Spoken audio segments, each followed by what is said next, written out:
भगवान राम के जन्म का रहस्य और उनकी असली जन्म तिथि।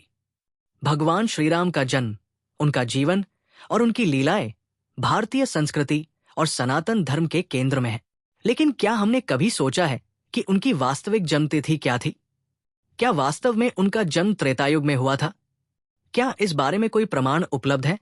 इस गहन शोध में हम वेदों, पुराणों और आधुनिक खगोल शास्त्र के आधार पर भगवान श्रीराम की वास्तविक जन्म तिथि का विश्लेषण करेंगे। भगवान राम का जन्म, ऐतिहासिक और धार्मिक परिप्रेक्ष्य। पहला, भगवान राम का जन्म स्थान और कुल।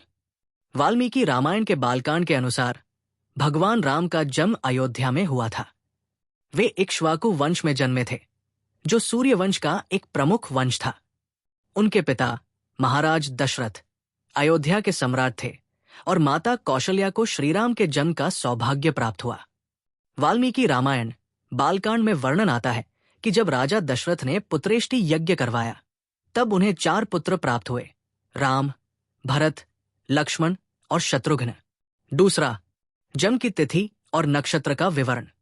वाल्मीकि रामायण के अनुसार ततो यज्ञे समाप्ते तो ऋतूना षट्स्मत्ययु ततश्च द्वादशे मासे चैत्रे नवमी के तिथौ नक्षत्रेदिति योगे च स्वोच्च संस्थेषु पंचसु।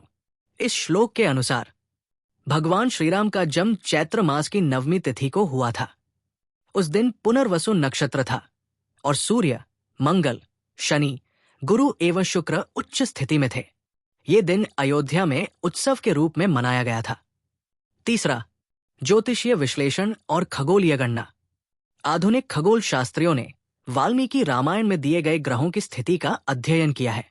Doctor V Narayan Bhatt, doctor Pankaj Bhatt और कई खगोल शास्त्रियों ने प्लैनेटेरियम सॉफ्टवेयर का उपयोग कर ये निष्कर्ष निकाला कि भगवान राम का जन्म पहला 10 जनवरी 5114 ईसा पूर्व को हुआ था।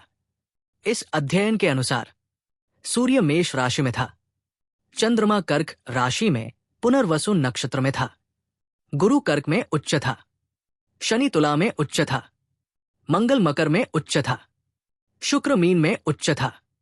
इन ग्रह स्थितियों को देखकर यह प्रमाणित होता है कि उस समय जो योग बना वो लाखों वर्षों में एक बार ही बनता है। भगवान राम का जन्म, विभिन्न ग्रंथों में उल्लेख। पहला, स्कंद पुराण और पद्म पुराण का वर्णन।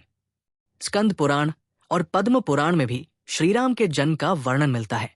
इन ग्रंथों के अनुसार भगवान विष्णु ने त्रेतायुग में राजा दशरथ के यहां अवतार लिया। दूसरा, भागवत पुराण का उल्लेख। भागवत पुराण में बताया गया है कि भगवान विष्णु ने अपनी लीलाओं को स्थापित करने के लिए राम रूप में अवतार लिया और धर्म की पुनर्स्थापना की। तीसरा, रामचरितमानस में वर्णन। गोस्वामी तुलसीदास द्वारा रचित रामचरितमानस में भी श्रीराम के जन्म का अत्यंत भावपूर्ण वर्णन किया गया है। नौमी तिथि मधुमास पुनीता, शुक्ल पक्ष अभिजित हरिप्रीता, मध्य दिवस अति शीत न घामा, पावन काल लोक विश्रामा। भगवान राम के जन्म से जुड़ी रहस्यमयी घटनाएं। पहला, दिव्य प्रकटन और देवताओं का आगमन। श्रीराम के जन्म के समय ब्रह्मांड में दिव्य प्रकाश फैल गया। देवताओं ने पुष्पवर्षा की और चारों ओर मंगल ध्वनियां गूंज उठीं। दूसरा, जन्म के समय उत्पन्न अद्भुत घटनाएं। सरयू नदी का जल अत्यंत शीतल हो गया। अयोध्या में सुगंधित वायु बहने लगी। स्वर्ग से देवताओं ने दिव्य संगीत बजाया। तीसरा, कौशल्या माता के दिव्य दर्शन। राम जन्म के समय माता कौशल्या को भगवान विष्णु के चतुर्भुज रूप का दर्शन हुआ। बाद में भगवान राम ने अपने रूप को एक सामान्य बालक जैसा कर लिया। भगवान राम का युग, त्रेतायुग या द्वापर युग।